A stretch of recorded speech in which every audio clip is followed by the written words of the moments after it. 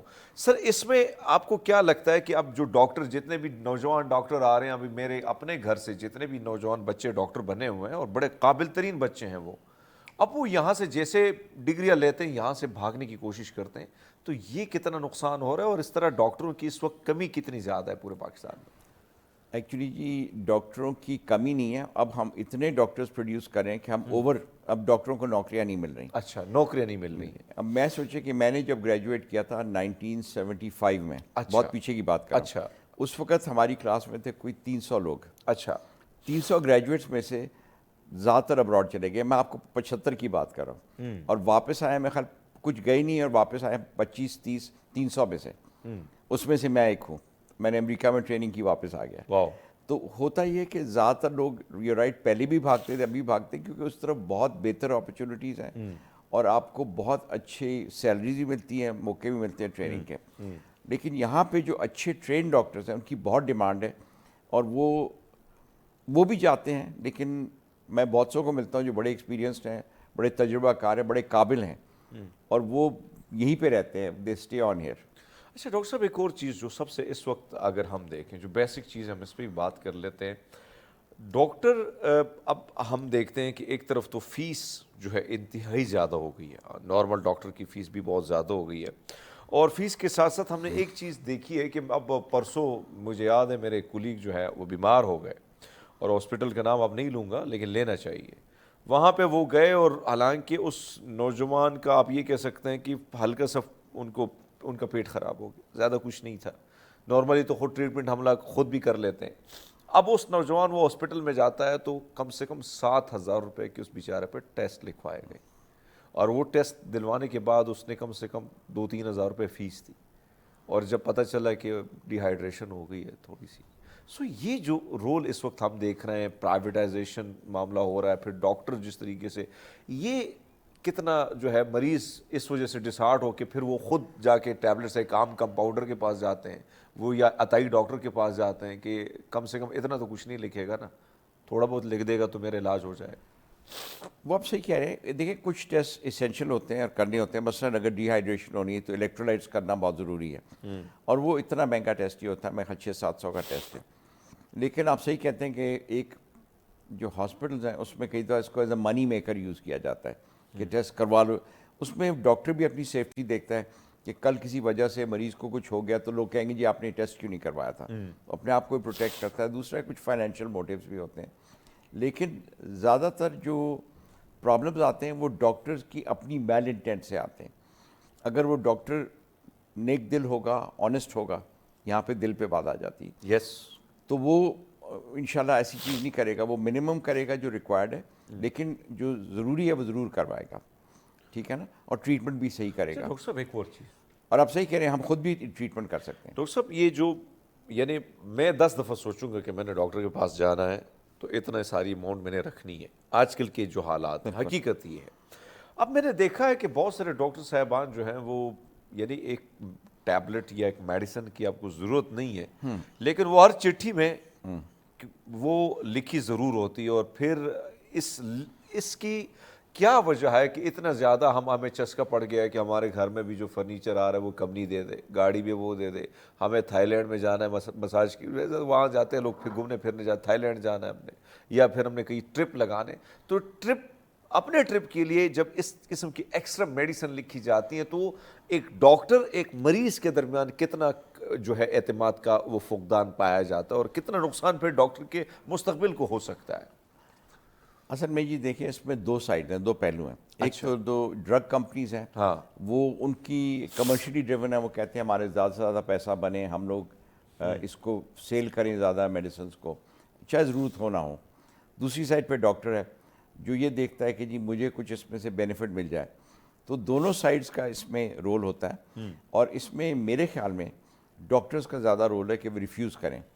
لیکن ہوتا ہے کہ جب بہت سے ڈاکٹرز کر رہے ہوتے ہیں جو نہیں کر رہے ہوتے ہاں اور وہ ان یہی کو کہتے سوچتے ہیں یار کہ بھائی تم صاحب بڑے کھوتے ہو، ہم لوگ تو بڑے اگر وہ یہ نہیں سوچے گا تو بیگم کہتی ہے ارے بھائی صاحب وہ لے رہے وہ تو آپ بھی کہتے لے آپ لو، کیوں نہیں لے اب دبئی وغیرہ تھائی لینڈ کا ٹور لگا لیں گے، تھوڑے سے بچوں کے لیے کچھ منگوا لیں گے۔ بہرحال گفتگو کا سلسلہ جاری ہے، ناظرین لیتے ہیں ایک چھوٹا سا بریک، ہمارے ساتھ رہیے گا۔ ویلکم بیک، پروگرام میں ایک بار پھر آپ کو خوش آمدید کہتے ہیں۔ ویسے ڈاکٹر نصیر ایک چیز جو میں نے دیکھی ہے، بے شک ہمارا گلہ شکوہ ہوتا ہے، ڈاکٹر صاحبان سے بھی ہوتا ہے اور کہیں نہ کہیں ڈاکٹر کا مریض سے بھی ہوتا ہے، لیکن میں نے ایسے ڈاکٹر دیکھے ہیں۔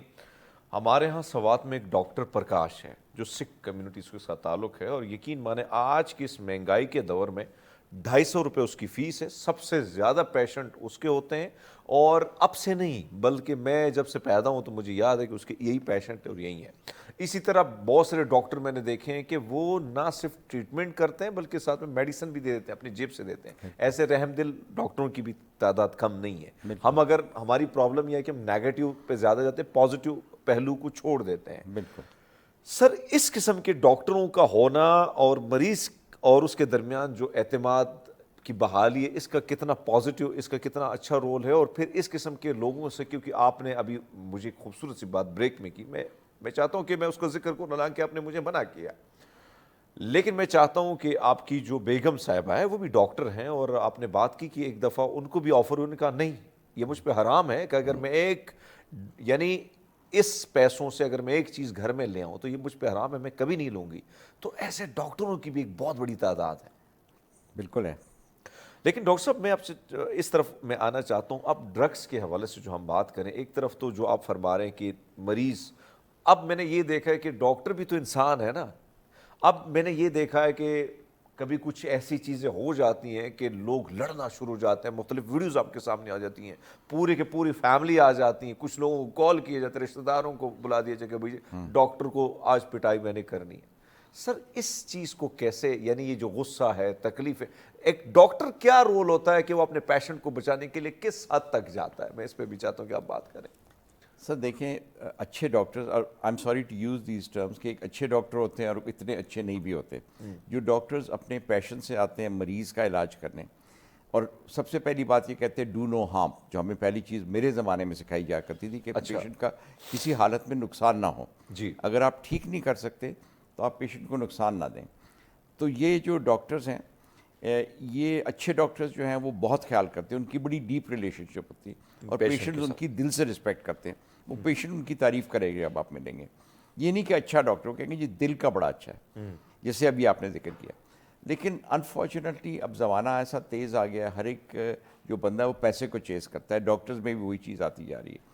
تو وہ اب آہستہ آہستہ ڈاکٹرز کے لیے پیسہ بہت امپورٹنٹ بنتا جا رہا ہے، اور کئی دفعہ مینز پہ وہ اتنا زیادہ سختی نہیں کرتے جتنی ان کو کرنی چاہیے۔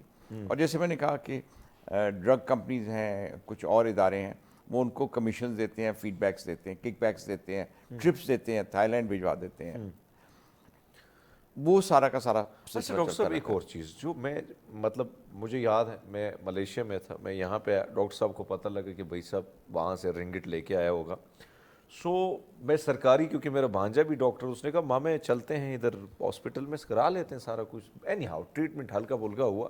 جاتے جاتے اس ڈاکٹر صاحب نے چھپکے سے کارڈ میرے جیب میں ڈالا کہ ادھر آئے پرائیویٹ میں اچھا ٹریٹمنٹ کرا دیں گے۔ تو یہ والا سین اتنا زیادہ بڑھ رہا ہے کہ حالانکہ کچھ جگہوں میں ہم دیکھتے ہیں کہ ڈاکٹر کے پاس جگہ ہوتی ہے، ٹائم ہوتا ہے، لیکن اس کے باوجود وہ اپنا جو بزنس کارڈ ہے وہ آپ کی پاکٹ میں تھما دے گا کہ وہاں پہ کچھ اچھا ہو سکتا ہے، یہاں پہ نہیں ہو سکتا۔ یہ کیا وجہ، کیا سرکار پیسے کم دے رہی ہے، یا پھر وہاں جو آپ فرما رہے کہ لالچ اتنی زیادہ ہو گئی کہ ہم نے وہاں پہ بھئی چھلنا ہے اس کو پورا کا پورا؟ ہاں یہ صحیح کہہ رہے ہیں آپ کہ وہ ڈاکٹرز ٹیمپٹ ہو جاتے ہیں کہ اپنی پریکٹس کو بڑھائیں۔ میں آپ کو شاید تھوڑی دیر پہلے عرض کیا تھا کہ میں نے 2.5 سال سرکار میں کام کیا، لیکن جب میں نے پرائیویٹ لیبارٹری کھولی تو میں نے اپنا استعفیٰ دے دیا گورنمنٹ میں۔ تو مجھے انہوں نے کہا، جو ڈائریکٹر صاحب تھے، کہنے تم اتنے قابل ہو، تم کیوں چھوڑ کے جا رہے ہو، ہمیں تمہاری ضرورت ہے، تو تم ٹکے رہو، شام کو تو اپنی لیب چلانا۔ میں نے کہا جی جب تک میں یہاں رہوں گا یہ مجھ پہ الزام آئے گا کہ جی یہاں سے پیشنٹ اپنے لیب بھیجتا ہے، اگر میں چھوڑ دوں گا تو مجھ پہ الزام نہیں آئے گا۔ تو کبھی کبھی لائف میں ایسے ڈیسیشنز لینے ہوتے ہیں، اور ڈاکٹرز کے لیے ٹف ہوتا ہے، ان کی ٹیمپٹیشن ہوتی ہے کہ آسان راستہ لیں۔ آسان راستہ ہوتا ہے کہ اپنی پریکٹس بنائیں، اس میں پیسے بنائیں، بیوی بھی خوش، بچے بھی خوش، آپ کی ٹریول بھی چلتی ہے۔ جو آپ نے لیب کی بات کی، بڑی خوبصورت بات آپ نے کی کہ بھائی صاحب میں ریزائن دے دیتا ہوں، الزام مجھ پہ یہ نہ لگے کہ لیبس جو ہے یہ چلا. لیکن حقیقت یہ ہے کہ اب جو میں نے بات کی کہ جو ٹیسٹ کی میں نے بات کی, سر یہ کیا کمیشن کا جوڑ ہوتا ہے کہ بھیا فلاں اور اکثر میں نے یہ دیکھا ہے کہ اکثر ڈاکٹر غصہ بھی ہو جاتے ہیں کہ یہ فلاں لیب سے کیوں نہیں کرائی آپ نے, حالانکہ دوسرا لیب میں نام تو نہیں لے سکتا, پیسے نہیں دیے مجھے نا, پیسے دیں گے تو نام لوں گا. سو بہت سارے لیبز ایسے ہوتے ہیں کہ وہ اچھے بھی ہوتے ہیں جن کا ریزلٹ اچھا ہوتا ہے, لیکن پھر بھی ڈاکٹر غصے میں ہوتا ہے کہ بھائی صاحب آپ یہ پھینک دیجیے گا, دوبارہ کر دیجیے گا. تھوڑا سا اس پہ بھی آپ نظر ڈالیں سر. دیکھیں وہی ہے نا, ڈرگ کمپنیز بھی ہیں, ڈائگنوسٹکس اس طرح لیب, ایکس رے وغیرہ ہیں, سی ٹی اسکین وغیرہ, ہاسپٹلس کے اندر بھی یہ چلتا ہے کہ ہمارے ہاسپٹل سے ہی کروائیں. تو ڈیفینیٹلی اس میں فائنینشیل موٹیو ہوتا ہے, ویدر وہ لیگل ہے کہ انلیگل ہے اور بات ہے, کیونکہ کچھ چیزیں ایسی جو سسٹم الاؤ کرتا ہے, لیکن ڈیفینیٹلی اس کا رول آتا ہے اور یہ اچھا نہیں ہے. آئی تھنک کوشش ڈاکٹرز کو یہ کرنی چاہیے کہ جو اچھے کیپیبل لیبز ہیں, جو میرے کئی ڈاکٹر جانے والے کہتے ہیں ہم 3 لیبز کے نام لکھ دیتے ہیں, ان سے کہتے ہیں یہ اچھی لیبز ہیں, اس میں سے کسی سے کروا لو, یا اگر میڈیسن لکھنی ہے تو ہم 2 لکھ دیتے ہیں کہ یہ ہے کہ یہ ذرا مہنگی ہے, ذرا سستی, کام ایک ہی کرتی ہیں. تو اس طرح سے وہ اپنا ضمیر صاف کر لیتے ہیں, اپنی ایکشنز بہتر کر لیتے ہیں. بڑی خوبصورت لیکن بات کی. ہر ڈاکٹر نہیں کرتا. ڈاکٹر صاحب آپ نے فرمایا کہ آپ نے ریزائن دے دیا, کمی آپ جیسے ڈاکٹروں کی تو ہوتی ہے, ظاہری بات ہے اچھے ڈاکٹرز کی, لیکن ایک چیز جو میں نے وہ کمی محسوس کی ہے جب میں ہاسپٹل سرکاری جاتا ہوں, یعنی میں آپ نے بات کی اسسٹنٹ کے حوالے سے, یا ہم جاتے ہیں ایکس رے لیب میں یا کوئی لیبارٹری میں جب ہم جاتے ہیں, یہ کیا وجہ ایسی ہے کہ میں باہر دنیا میں رہا ہوں, جو سرکاری جگہوں میں کام کرنے والے بابو ہیں وہ بھی بڑے اچھے طریقے سے بات کریں, انسانیت کی طرح ڈھنگ سے بات کرتے ہیں. یہ جب آپ جائیں گے ایکسرا کرنے کے لیے ایسا لگتا ہے کہ وہ آپ پہ کوئی احسان کر رہا ہے, اور اتنا لہجے میں اتنی تلخی, اتنا غصہ, ادھر کھڑے ہو جائیں ادھر کھڑے ہو جائیں, اور جس بدتمیزی سے معذرت کے ساتھ جو میں لفظ استعمال کر رہا ہوں, جو الفاظ کا چناؤ وہاں پہ میں نے دیکھا ہے, ایون ڈاکٹر کا لہجہ میں نے دیکھا ہے. کیا ٹریننگ میں ہماری کمی ہوتی ہے کہ ہم نے سرکاری بابو بن گئے تو ہمارا لہجہ ایسے ہونا چاہیے؟ کتنا ضروری ہے سر ٹریننگ کے حوالے سے؟ سر ٹریننگ میں بہت ضروری ہے, اور آئی تھنک اس میں تھوڑی سی کیریکٹر بلڈنگ کی بات بھی آتی ہے کہ اب تھوڑا ڈاکٹرز کا کردار بھی بنائے.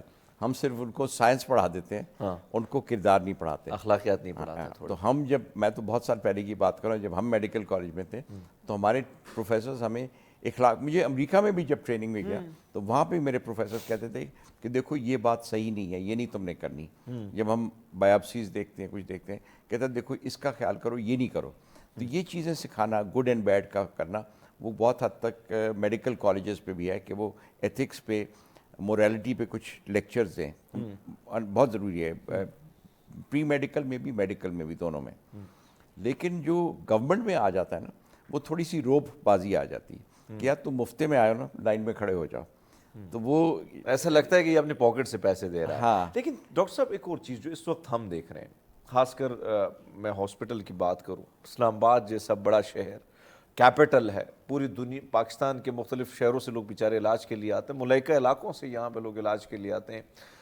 سر ابھی بھی جائیں آپ ان کے ایکس رے کو دیکھیں, اس کے ریزلٹ کو بھی آپ انکار کریں گے کہ بھائی صاحب یہ تو, یا الٹرا ساؤنڈ کو دیکھیں.